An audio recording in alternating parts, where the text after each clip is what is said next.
Hey, have you heard what's happening in Europe? An energy crisis, fuel rationing, factories shutting down in Germany. What the hell is going on? Is there going to be social unrest this winter in the heart of Europe?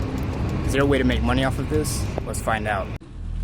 Germany will become totally dependent on Russian energy if it does not immediately change course. Ultimately, Germany will have almost 70% of their country controlled by Russia with natural gas.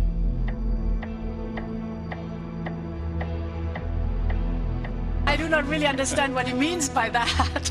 Hard to say. I think we can cope with it because if we look at the gas pipeline, Germany is an independent country what energy supply is concerned. We diversify.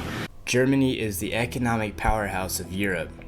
However, their energy policies have thrown the continent into a dire situation.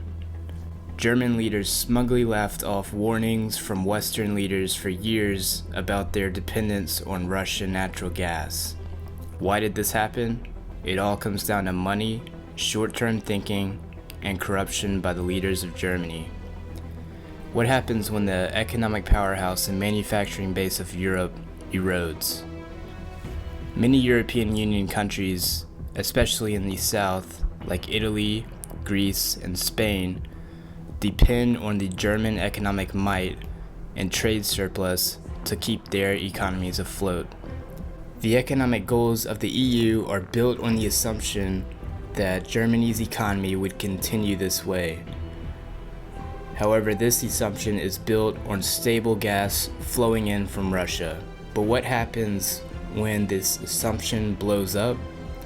What happens when the industrial base of the EU is hollowed out? The Russian military launched more than 100 ballistic and cruise missiles into Ukraine last night. President Biden says with that, President Putin declared his war. Good morning to you. We begin this hour with breaking news out of Eastern Europe. Russia has cut off gas supplies to Poland and Bulgaria as the economic fallout of the war in Ukraine takes a new turn. Let's start with Germany, struggling to adjust to Russia's 60% cut in the natural gas flowing in through the Nord Stream pipeline. The government is dimming street lights, shutting down pools, and rationing hot water. Russian gas firm Gazprom is scheduled to switch off its largest natural gas pipeline running to Germany today, citing annual maintenance.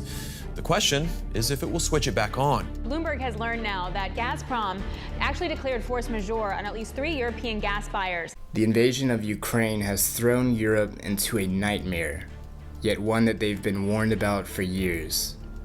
Gas pipelines to Poland and Bulgaria have been cut off from Russia. The gas flow that Germany is dependent on is drying up through Nord Stream 1. In May, Germany posted its first monthly trade deficit in 30 years. What does this mean? It means the export machine and lifeblood of the EU is quickly vanishing. With the price of energy skyrocketing in Europe, Germany's factories are quickly becoming unprofitable. Now, the Nord Stream pipeline is down for maintenance. Will Putin turn it back on? That remains to be seen. But one thing is clear, the German economy is now essentially a hostage of Mr. Putin. The situation is even more dire than it seems. On top of this, Europe is experiencing an extreme drought and record heat. Rivers are drying up in the Rhine, which causes other energy methods to have to cut back, like coal-fired power stations and hydropower. In France, nuclear reactors also depend on these rivers for cooling. We are already seeing hot water rationing and leisure like swimming pools being shut down to save energy in Germany. What happens as winter approaches and the energy supply becomes even more crucial? Will the social cohesion that keeps Western Europe together fall apart? Will we see masses of angry Europeans hit the streets against their leaders? That remains to be seen. There are always winners and losers during times of rapid change. We've seen the losers, and before getting into the winners, we need to set the stage by seeing how the natural gas market works.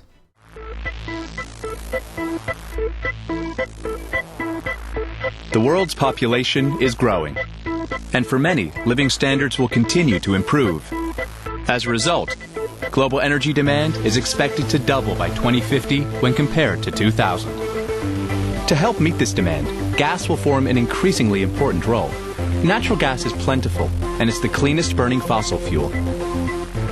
But some natural gas resources are in remote locations. Transporting the gas long distances by pipeline can be costly and impractical. The solution? We liquefy the gas by cooling it, which shrinks its volume for easier, economical, and safe transportation by ship. So how is liquefied natural gas produced? Natural gas extracted from the ground contains impurities, water, and other associated liquids. First, it is processed to clean it. It goes through a series of pipes and vessels where gravity helps separate the gas from some of the heavier liquids. Other impurities are then stripped out. The natural gas passes through a water-based solvent that absorbs carbon dioxide and hydrogen sulfide. These would otherwise freeze when the gas is cooled and so cause blockages. Next, any remaining water is removed, as this would also freeze. Finally, remaining lighter natural gas liquids, mainly propane and butane, are extracted to be sold separately or used as a refrigerant later in the cooling process. Traces of mercury are also filtered out. Now the purified natural gas, methane with some ethane, is ready to be liquefied. This happens in heat exchangers. A coolant, chilled by giant refrigerators, absorbs the heat from the natural gas. It cools the gas to minus 162 degrees centigrade, shrinking its volume by 600 times. This turns it into a clear, colorless, non-toxic liquid, liquefied natural gas, or L.N.G, that is much easier to store and transport.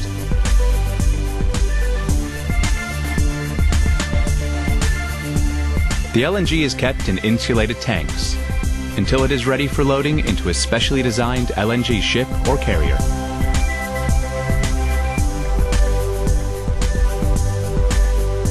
When the ship arrives at its destination, the L.N.G is transferred to a regasification plant where it is heated, returning it to its gaseous state. The gas is then transported via pipelines to customers, providing energy for homes and industry. This video from Shell does a great job laying out how natural gas moves around the globe. The United States, Australia, and Qatar are the three largest exporters of LNG. Asia was typically the largest buyer of LNG. However, since the invasion of Ukraine, Europe's appetite for LNG has risen big time, causing prices to skyrocket. Net energy importers are used to paying a premium on this LNG compared to prices in energy-rich North America. However, since Europe's energy crunch last winter and the war in Ukraine this year, these prices have risen to be an order of magnitude or 10 times greater than in the US. What does this mean? There is now a huge incentive for the US to increase its capacity of LNG exports and take advantage of the massive price difference.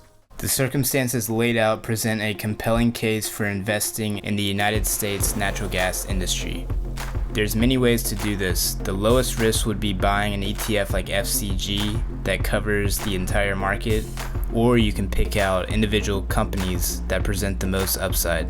Let's do that. Southwestern Energy is America's second largest gas-focused producer. Over the pandemic, they made 2 well-timed acquisitions, including a portion of the massive Haynesville Shale Basin in Louisiana. This purchase sets them up to easily sell natural gas through the export terminals around the Gulf of Mexico. Being able to do this will allow them to take advantage of the high overseas LNG prices. Southwestern recently signed a deal with Uniper, Germany's second largest energy supplier, to sell LNG to this effect over the next several years. The market has yet to give this company its due, as it has lagged the rest of the natural gas producers even after beating estimates in the last 3 earnings reports in a row. As the company continues to integrate its new acquisitions, pay down debt, expect the stock price to explode in the next few years into the double digits. Tellurian is a natural gas company run by a pioneer of developing the LNG export capability of the United States. Mr. Sharif Soki. Mr. Soki is a man with a plan, aiming to create America's first vertically integrated natural gas company. What does vertically integrated mean in terms of a natural gas company? Tellurian will own everything from the ground where the natural gas is extracted, the pipelines that move it, and an L.N.G export terminal that's been approved called Driftwood in Louisiana that will be able to load the L.N.G onto ships. This cuts out the middlemen that other natural gas companies must pay, bringing in massive profits to the company. It's an ambitious goal and will take several years to implement, but Mr. Soki has proven his capability in the past at Cheniere Energy, and I'm betting that it's going to happen again.